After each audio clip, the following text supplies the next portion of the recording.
Everyone, Crewcaster here, and today we're going to talk about the limited time quest for the Autumn 2022 event. It's been a while. I've been kind of stuck playing Sonic Frontiers, been enjoying that a lot, but we're actually going to go in depth with this quest on how you earn the points throughout and what kind of rewards you would most likely see once you complete it. To start this quest, you need to just go to any of the quest counters in any of the cities, and then once you talk to them, it'll be in the limited time quest section, and at the top here. This quest has 5 ranks starting at level 20 or a recommended battle power of 1243 and goes all the way up to rank 5 level 60 with the battle power 2647. Then we have some additional quest details that's different from previous LTQs, and that's a ranking system. So actually in this quest, you'll be competing with other players in your lobby to get higher placements based on how many points from kills and damage that you do throughout the mission.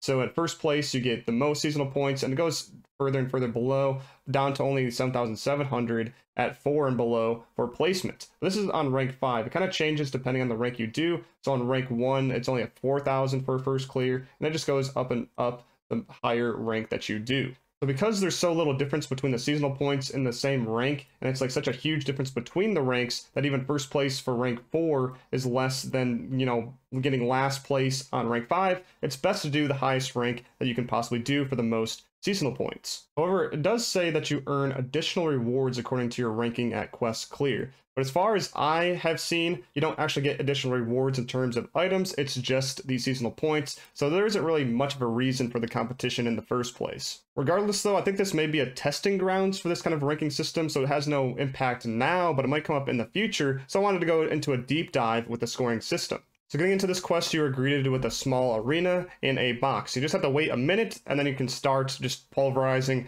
everything around you. So there'll be bosses that spawn, smaller enemies, and those in between. And you and your team will have to kill as much of these as possible within a 5-minute time limit, and this is the same across all of the different ranks. The scoring isn't as simple as, oh, just go hit enemies and I'll get credit for it no matter what. It actually is a little bit more complicated. So first, all enemies except bosses, to get the points, you need to get the final hit on them that ends up killing them. Otherwise, you'll get no points whatsoever. But then when it comes to bosses, it actually is based off your damage. So the more damage you do to the bosses, the more points you'll get over time. And of course, there's actually more involved in this than that. Once you die or somebody else dies and they are revived, they can lose up to 1,000 points if they have it, and then it's given to the person that revived them. Then also you need to worry about the quest point bonus for average damage and number of attacks dodged. So average damage meaning all of your attacks kind of put together and what the average damage is throughout them, and for number of dodges like sidesteps or counters added up, and whoever has the most gets 3,000 points for that, as well as 3,000 points for that average damage. So already with all of this, I'm guessing you're thinking this is kind of unfair and some classes are going to be way better at this than others. And you're pretty much right with that. Some classes are going to be way better and some are going to be worse. So like for instance, Gunner has a whole bunch of hits, but they're low damaging hits. So that average damage, they're probably going to never achieve that at the end. And then for those that are really good at mobbing are going to excel because they're most likely going to get that final hit over others that are only hitting a single enemy.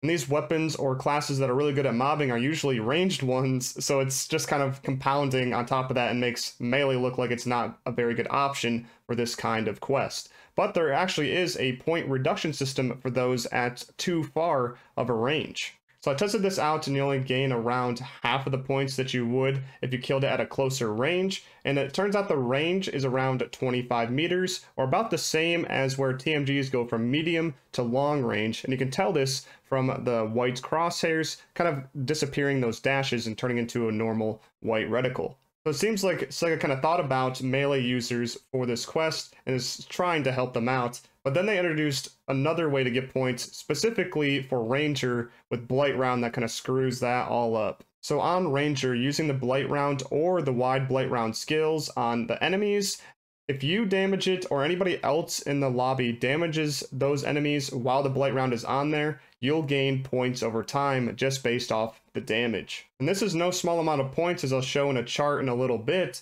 but it just makes it seem like Ranger just completely destroys anybody in terms of getting points, because then they get Blight Round points, then get final hit points, as well as damage over time on the bosses, and they're like good at both mobbing and bossing, so they pretty much got everything down for this particular quest. And what's weird to me is that there's also another support skill from Tector, the shifted D band, but that doesn't give you any extra points, so why is it only Blight Round in specific? Only the developers would know for sure, but let's finally move on to the points chart. So here it is, it shows all of the different enemies in a row based off how many points that they give, as well as how much HP that they have, and their ratio or efficiency between their points and HP. So as you might have guessed, the easier to kill enemies give less points, and then like as it gets harder and harder, or they're like silver and gold, they give more points with the bosses at the bottom.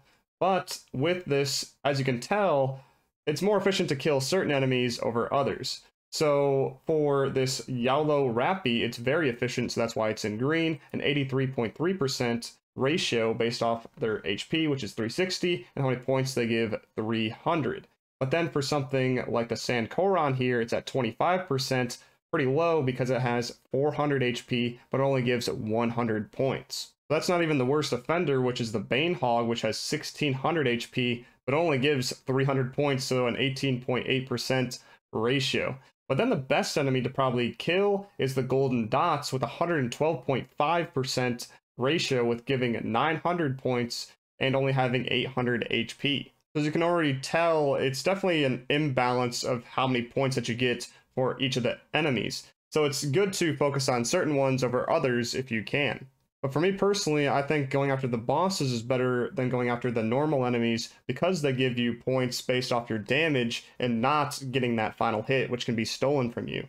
So how it works is it's percentage based, so no matter what the HP of the boss is, if you do 10% of the damage to it, you'll get 600 points. If you do 50%, you'll get 3,000. That's just how it works. So for the lower bosses, it's actually better to kill like Cragbear, the Bancer, and Zvacurio, and not so much the Zavadi Scythe or the Nogleth.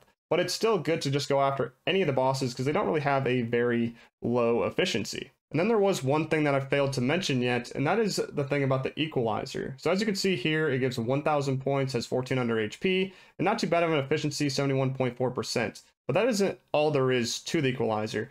If you know, the equalizer gives protection to all the nearby enemies, and once you destroy the equalizer, it kind of damages those enemies as well. So you actually get 40% damage to those enemies, and the damage that you do, you actually get turned into points for yourself. It's actually a little bit more than 1,000 based off the nearby enemies. This damage being 40% for all those that it affected, and this can apply to bosses, so that 40% damage is changed into just straight points, and if you manage to kill any of the regular mobs, then you'll get that final hit bonus and get points for that as well. So you can get a lot more than just this 1,000. And then for the last thing on this list, we have the Blight Round points that we were talking about earlier. So this is all just an estimate based off if you did the Blight Round the entire enemy. So as you can see here, you can get like a few points around like half as much as like you would get on kill for these ones, and then later down the line for like these bosses you can get up to 2,000 or even 3,000 points. So because of this, Ranger is pretty much in a league of its own in terms of getting points, and nobody can really catch up. And because wide Blight Round exists, it can affect multiple enemies at the same time. So they're just accumulating points upon points, and it's just ridiculous. So with all that, the best way to optimize this quest, in my opinion, is to go in as a Ranger or a mobbing class and try to just hit as much as possible with your Blight Rounds or just your attacks with those AoEs, and try to get as much points from the golden enemies, as well as just going strictly after bosses for those guaranteed points.